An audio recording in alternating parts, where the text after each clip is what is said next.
ప్రభునామమున శుభములు.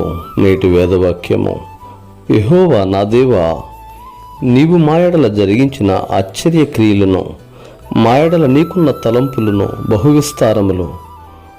వాటిని వివరించి చెప్పేదననుకుంటున్నా, అవి లెక్కకు మించి ఉన్నవి. నీకు సాటి అయిన వాడు ఒకడునూ లేడు. 40వ సంకీర్తన 5వ చరణము. ప్రార్థింతుము. మా ఆశ్రయ దుర్గమా, మా శ్రేష్ఠ పాలక, మీ గణనామానికి వందనాలు. మా జీవితాల్లో మీరిచ్చిన ఈ నూతన దినను బట్టి వందనాలు. ఈ దినమంతటిలో మా ప్రియులందరినీ దాచి కాచి భద్రపరచండి. దిన పనులలో, ప్రయాణములలో నీ క్షేమమును దయచేయండి. నూతనముగా తలపెట్టిన కార్యములను నెరవేర్చండి. జన్మదినం కానీ వివాహ దినం కానీ జరుపుకుంటూ ఉంటే ఆ దీవెనలను వారికి దయచేయండి. అనారోగ్యంతో హాస్పిటల్లో ఉన్న వారిని స్వస్థపరచండి.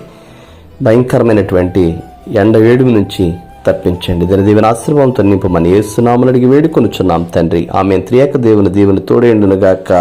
ఆమేన్.